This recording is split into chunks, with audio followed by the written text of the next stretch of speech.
महाराष्ट्राची जिवंत कला ती म्हणजे तमाशा. तमाशाला दरवर्षी यात्रा जत्राला मोठ्या प्रमाणात मागणी असते. पूर्वीच्या काळचा तमाशा, आताचा तमाशा याच्यामध्ये खूप जरी बदल झाला असला तरी तमाशाकडे पाहण्याचा दृष्टिकोन नाही म्हटलं तरी आता सकारात्मक होत चाललेला आहे आणि याचा उपयोग सध्याच्या यात्रा जत्रा उत्सवांना निश्चित होतो आहे. परंतु एक खंत निश्चित आहे की तमासगिरांचे म्हणजे फळमालकांची जी पुढची पिढी आहे ही पुढची पिढी मात्र तमाशाकडे वळताना दिसत नाही. आपल्यासोबत भीमा भिका या फळाचे मालक, काय नाव आपलं? भिका भीमा सांगवीकर या फळाचे मालक आपल्यासोबत आहेत. आता बहुतेक त्यांची पण 2 कुटुंब झाल्याचं दिसतंय. इथं त्यांच्या अजून एक कुटुंबातली एक रावटी लागलेली आहे. असो, जे आपण म्हणतो ना घरोघरी मातीच्या चुली किंवा कुठेही जा पळसाला पानं तीन, काय झालं असेल. आपण सध्या तमाशाच्या संदर्भामध्ये शासन उदासीन आहे का, प्रेक्षकांकडनं काय अपेक्षा आहे, पूर्वीचा तमाशा आता बदलत का चाललेला आहे, ह्या सगळ्या गोष्टी समजून घेणार आहोत.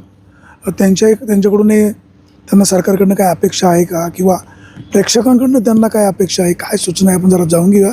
भाऊ, तुम्ही काय सांगाल? आता नारायणगावच्या या तमाशा पंढरीमध्ये तुमची राहुटी लागलेली आहे. करार पण चांगल्या पद्धतीनं सुरू होत आहेत. पाडव्यापासून अक्षय तृतीयेपर्यंत हा सीझन सुरू राहणार आहे. यंदाचा हंगाम कसा? नमस्कार, मी योगेश सांगवीकर, संचालक भिका भीमा सांगवीकर लोकनाट्य तमाशा मंडळ. यंदाचा हंगाम तसं बघितलं तर परिस्थिती फार ढासळत चाललेली आहे. कारण दरवर्षी होणारा हंगाम आणि यंदाचा हंगाम यात बरीचशी तफावत. आतापर्यंत रावठ्या आमच्या शिवरात्रीला लागल्या, जवळजवळ आत्ता 15 दिवस होत आहेत.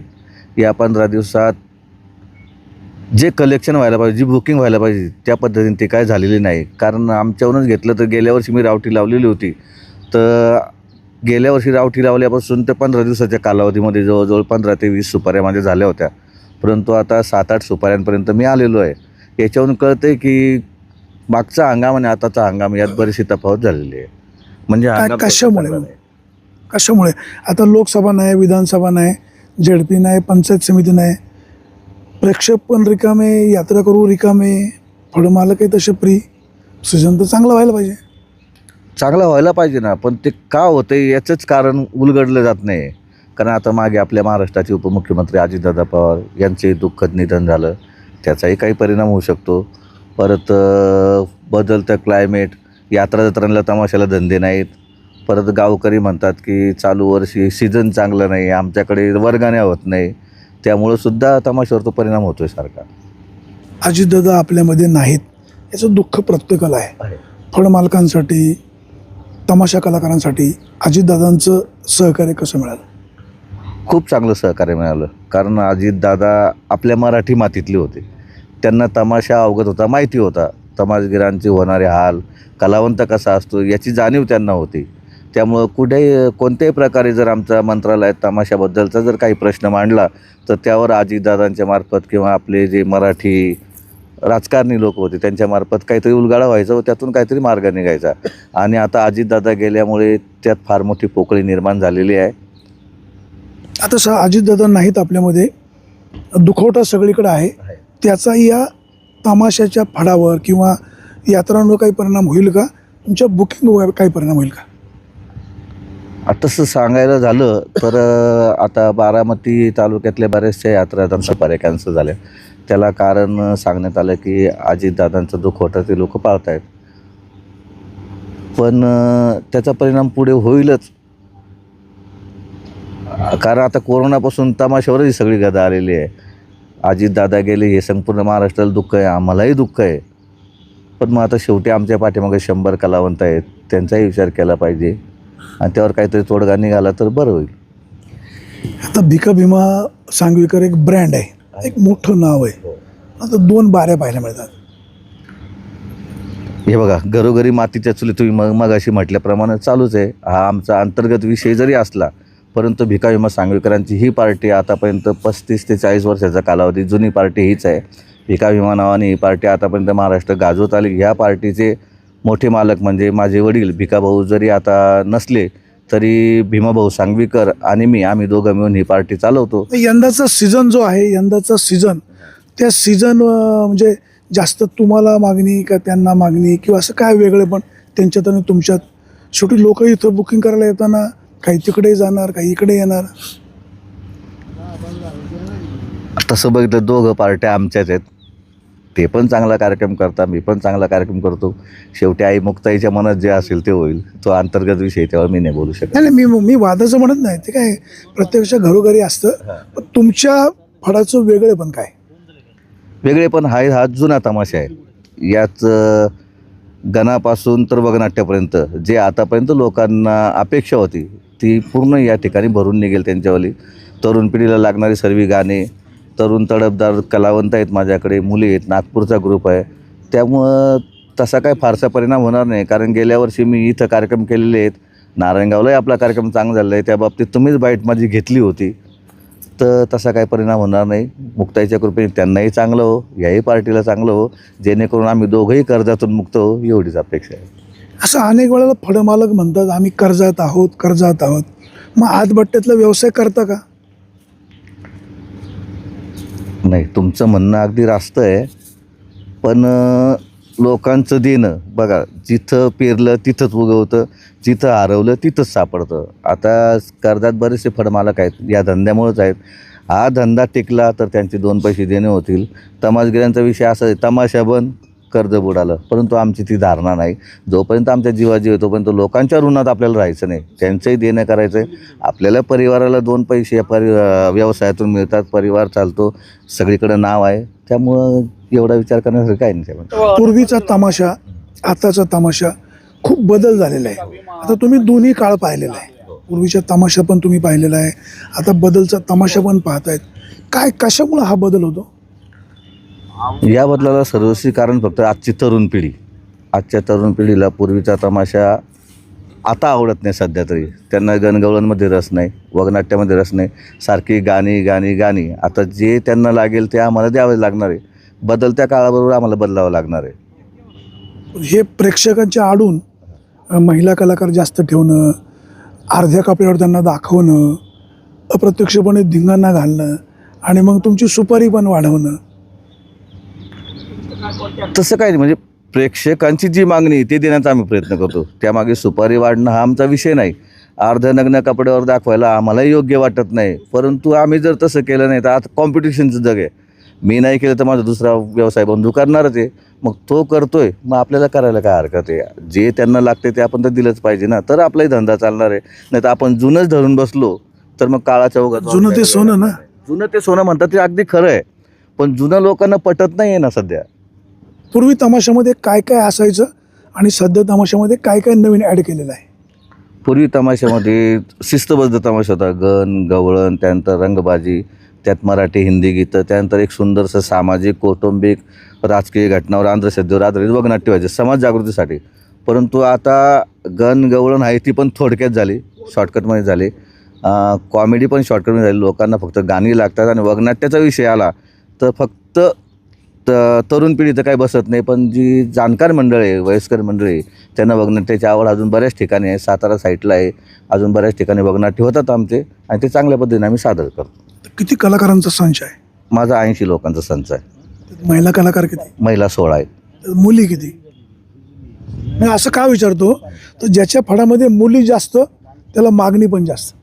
हो आहे ना, तसं विचारतात यात्रा कमिटी आम्हाला. पण मुली आणि शेजारी यात्रा कमिटी बसलेली आहे ना, यात्रा कमिटी आहे. बऱ्याचशा गावांचा तोच विषय येतो का आम्हाला मुली किती आहेत. तर मुली आमच्याकडे आहेत 14, त्यानंतर 2 गायिका आणि 1 वगनाट्याचे, असे जवळजवळ 17-18 लोकांची. आता वगनाट्य, गणगवळण ही बऱ्यापैकी लयाला गेलेली आहे. आता फक्त गाणी, लोकांना ऑर्केस्ट्राच आवडतो. म्हणजे तुमचं चांगलं नियोजन झालं का कसं पाहता? नाही, अगदी बऱ्यापैकी नियोजन झालं आहे माझं. जे लोकांना लागणार आहे ते या कार्यक्रमातून त्यांना मिळणार. त्यांची कुठल्याही प्रकारची निराशा होणार नाही. नाही, माझा प्रश्न असा आहे की वगनाट्य जर करायचं म्हटलं तर तमाशाचा वेळ अधिकचा जातो. नंतर गणगवळण म्हटलं, फारसा म्हटलं, बतवणी म्हटलं का वेळ थोडा वाढत जातो. आता जर वगालाच फाटा दिला तर कमी वेळात तमाशा संपून जातो. कमी वेळात म्हणजे आमचा टायमिंग असतो तर यात्रेचा कार्यक्रम रात्री 10ला चालू होतो. 10 ते 3 किंवा 10 ते 2 असा 5-7 तासाचा कार्यक्रम असतो. त्यात होता होईल जर गावकऱ्यांची अपेक्षा असली की आम्हाला वगनाट्य पाहायचं तर मग आम्ही त्या पद्धतीनं कार्यक्रमाची रूपरेषा आखतो की आपल्याला कमी बजेट वाढतं? हां, बजेट वाढतं ना.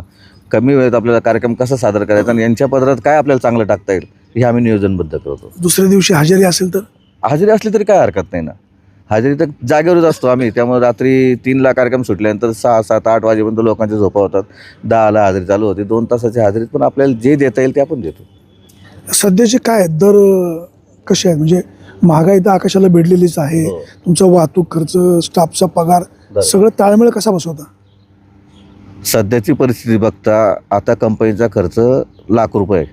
₹1,00,000 कुठे गेला नाही. गाडी भाडं, लाईट भाडं, कलावंतांचा पगार सगळं धरून. हां, त्याच्या पुढं काय असेल ती पुंजी आमच्या पदरात पडते आणि त्यातून सावकारांचं देणं घेणं होतं. परिस्थिती तशी बघली, डिझेलचे भाव वाढलेत, कलाकारांचे पगार वाढलेत, म्हणजे सगळ्या गोष्टीत महागाई आड येते आम्हाला. सावकारकीचा काय परिणाम होतो? ते नाही सांगू शकत नाही. म्हणजे सावकारकी गरजेचीच आहे का? पैसे घ्यावेच लागतात का? साधारणतः ठीक आहे, कोणाकडनं घेतलं नका सांग, पण किती टक्क्यापर्यंत पैसे घेता? गरजेनुसार घेतात. 2%, 3%, फार झालं तर 5%पर्यंत. एक शेवटचा प्रश्न, फड मालक यांचं गावाला एक कुटुंब असतं, फडात पण एक कुटुंब असतं. काय म्हणजे हे कशामुळं? आणि मग घरचं कुटुंब इकडच्या कुटुंबाला सावरून घेतं का? आता मी कसं सांगू ते? तुम्ही पण एक फड मालक आहात, कदाचित तुमची 2 कुटुंब नसतील, पण बाबा एक अनुभव किंवा काय, किंवा हे सगळीकडेच चालतं, किंवा फळावर इकडे काम करत असताना माणूस बिझी असतो, मग इकडे हळूहळू मैत्री वाढते, मैत्रीचं रूपांतर लग्नात होतं, असं काही होतं का? नाही, तसं काही नाही आहे. तसा काही विषय. असं काही नाही. आता मला एक सांगा, सरकारकडून तुम्हाला काय अपेक्षा आहे? शासनाने ही महाराष्ट्राची जिवंत कला आहे, ही जोपासली पाहिजे, जेणेकरून आम्हाला आधार दिला पाहिजे. मग अशी पद्मश्री पुरस्कार विजेते रघुवीर खेडकर यांची पाईट तुम्ही ऐकली असेल. त्यांनी सांगितलं की महिन्याला निदान शासनाने 15 कार्यक्रमांचं तरी मानधन याला दिलं पाहिजे, तमाशा फळाला, तर ते तमाशे 7 महिने चालतील. आणि काहीतरी अगोदर आम्हाला पॅकेज मिळायचं, ते पॅकेज जवळजवळ आता 7-8 वर्षापासून आम्हाला पॅकेज काय मिळत नाही. तर शासनाने काहीतरी नियोजन आपण ते पॅकेज पण सुरू केलं तर गोरगरीब कलावंतांचे हाल होणार नाही आणि हे जे कर्जात डुबणारी फड आहेत हे कुठेतरी वर येतील, सावरतील आणि ही कला अशीच जिवंत राहील. तमाशाची बारी जर टिकवायची असेल तर सरकारने देखील सहकार्य करायला हवं. त्याचबरोबर सावकारकीच्या पाशामधून तमाशाचा फड बाहेर करायचा असेल आणि ही लोककला जिवंत ठेवायची असेल तर प्रेक्षक, यात्रा कमिटी यांच्याबरोबर सरकारने देखील सहकार्य करणं अपेक्षित आहे. असे जाणकार जुने फडमालक जर टिकवायचे असतील तर शासनाच्या मदतीची गरज आहे. प्रामुख्याने हे फडमालक कर्जाच्या खाईमध्ये ग्रासलेले आहेत, मोठ्या प्रमाणात कर्ज घ्यावं लागतं. अनेक फडमालक या सावकारकीच्या पाशामध्ये डुबलेले आहेत. आपल्याला वाटतं रंगरंगोटी हा मोठं इथं रावटी वगैरे, पण दिसतं तसं नसतं. खूप मोठा खर्च असतो आणि हा खर्च होत असताना यात्रा कमिटीला असं वाटतं बारी चांगली झाली पाहिजे, महिला कलाकार त्याच्यामध्ये जास्त पाहिजे, गायक चांगला पाहिजे, ढोलकीवाला चांगला पाहिजे, तर त्यांना पैसे खूप मोजावे लागतात. त्या मानाने सुपारी मात्र मिळत नाही आणि मग ही खंत फडमालकाची असते. आपल्यासोबत आता याच रावटीमध्ये तमाशाची बारी ठरवायला एका गावच्या यात्रा कमिटीचे प्रमुख आलेले आहेत. दादा नमस्कार, कुठून आले तुम्ही? आम्ही दौंड तालुक्यातील बोरियंदी या ठिकाणून आलो. म्हणजे कुलसाहेबांचा तालुका, कुलसाहेबांचा तालुका, राहुल कुलसाहेबांचा तालुका. कुठल्या देवाची यात्रा आहे? आमची पिराची यात्रा असते, पीर साहेबांची. कधी असते? 7 आणि 9, 10 आणि 11 मार्चला. कितवं वर्ष? नाही सांगता येणार, परंपरा आलेली. म्हणजे तुम्हाला आठवत पण नाही तेव्हापासून? आमच्या आजोबा पंजोबापासून असं. तमाशाचीच बारी का, कीर्तन का ठेवत नाही? नाही, कीर्तन नाही. परंपरा जे पिराच्या पुढं एक 4 गाणी महिलाच्या जे काय म्हणतो आपण तमाशा काला म्हणतात, हजेरी, ते व्हावीच लागतात. तर पूर्वीचा तमाशा तुम्ही पाहिलेला आहे, आता बदलता तमाशा पण तुम्ही पाहिलेला आहे. काय पूर्वीचा तमाशा योग्य होता की आता जे चालू आहे ते योग्य आहे? आता कसं आहे, पूर्वीचा जो एक सर्वसामान्य माणूस होता, व्यक्ती होत्या, त्यांना ते ओघनाट्य, पुन्हा ते काय तुमचं फाडशा, असे ची आवड होती. आता सगळी तरुण पिढी झाली. तरुण पिढीला प्रत्येकाला वाटतं आज एक पिक्चर पाहून आलं की ते गाणं लागलं पाहिजे, उद्या तो मराठी पिक्चर पाहून आला ते गाणं लागलं पाहिजे. तरुण पिढीमुळे तमाशा कलेकडे अजूनही सकारात्मक पाहिलं जात नाही, वेगळ्या नजरेनंच फडाच्या महिला कलाकारांकडे पाहिलं जातं. नाही, पाहिलं पाहिजे, चांगल्या भावनेने पाहिलं पाहिजे. चांगल्या भावनेने पाहिलं पाहिजे. आज त्यांनी तमाशा कलावंतांनी ती जिवंत ठेवली कला, म्हणून त्यांच्याकडे पाहिलं पाहिजे. आणि दुसरी गोष्ट, सरकारने यांना अनुदान दिलं पाहिजे ही कला जिवंत राहण्यासाठी. विना व्याजदराचे पैसे अनुदान स्वरूपात म्हणा किंवा एक वापरण्यासाठी पॅकेज म्हणा आपण. पॅकेज म्हणा, ते तमाशा कलावंतांना दिलं तरच हे कला जिवंत राहील. भविष्यात हे असे 5% 3% जर घेतले यांनी पैसे तर शक्य नाही फेडणं. हे महाराष्ट्राचे नेते अजित पवार आज आपल्यामध्ये नाही. दुःख खूप मोठं आहे. यात्रा जत्रांना सुद्धा काही प्रमाणामध्ये परिणाम होतोय. आता तुमचा तालुका तसा भारतीय जनता पक्ष पार्टीचा, तुमचा पक्ष कुठला असेल, अजितदादा आपल्यामध्ये नाहीत, काय तुमच्या भावना, एखादी आठवण? दादांची माझी वैयक्तिक आठवण म्हटलं तर माझं साधारण एक मुलीचं लग्न झालं आणि त्याला CETला मार्क कमी पडले. त्यावेळी CET पेपर होते. तर मी दादांच्या गेलो बॉम्बेला. त्यांना म्हटलं, दादा मला ॲडमिशन पाहिजे मुलीला मेडिकलला. दादांनी कुठं पाहिजे म्हटलं मला याला कोल्हापूर जिल्ह्यामध्ये तुमचं सांगलीला पाहिजे, जे मुगदुमला. तर दादा त्यावेळेला मुंगशे म्हणून त्यांचे ते मुंगळे म्हणून हे होते, पे होते. फोन लाव म्हणले शिवकुमार मुगदुमला. फोन लावला आणि मला त्या क्षणी विना डोनेशन दादांनी मला माझ्या मुलीला ॲडमिशन मिळून दिलं BMSला. जे अजितदादांनी म्हणजे दादांचं कामाची पद्धत नसते, न होण्यासारखं असतं तर दादा नाही म्हटले असते, परंतु होणार होतं म्हणून दादांनी लगेच त्या जे मगदूम कॉलेजला फोन लावला, माझ्या मुलीला ॲडमिशन मिळवून दिलं. एवढी दादाची तत्परता होती, कामाची पद्धत होती. महाराष्ट्राची जिवंत लोककला ती म्हणजे तमाशा. ही तमाशाची कला जोपासना जपण्यासाठी तुम्ही आम्ही सगळ्यांनी सहकार्य करणं अपेक्षित आहे. भिका भीमा सांगवीकर यांचा जो तमाशा आहे हा अतिशय नावाजलेला आहे. यंदाच्या वर्षी अजितदादा पवार यांचं निधन झाल्यामुळे, म्हणजे विमान अपघात झाल्यामुळे काही प्रमाणामध्ये शोककळा पसरलेली आहे, परंतु ही कला जिवंत ठेवण्यासाठी सगळ्यांनी सहकार्य करणं अपेक्षित आहे. सुरेश वाणी, विघ्नर टाइम्स, नारायणगाव.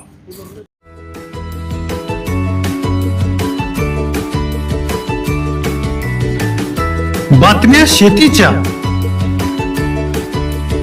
बातम्या मातीच्या, बातम्या अन्यायाच्या, गुन्हेगारीच्या,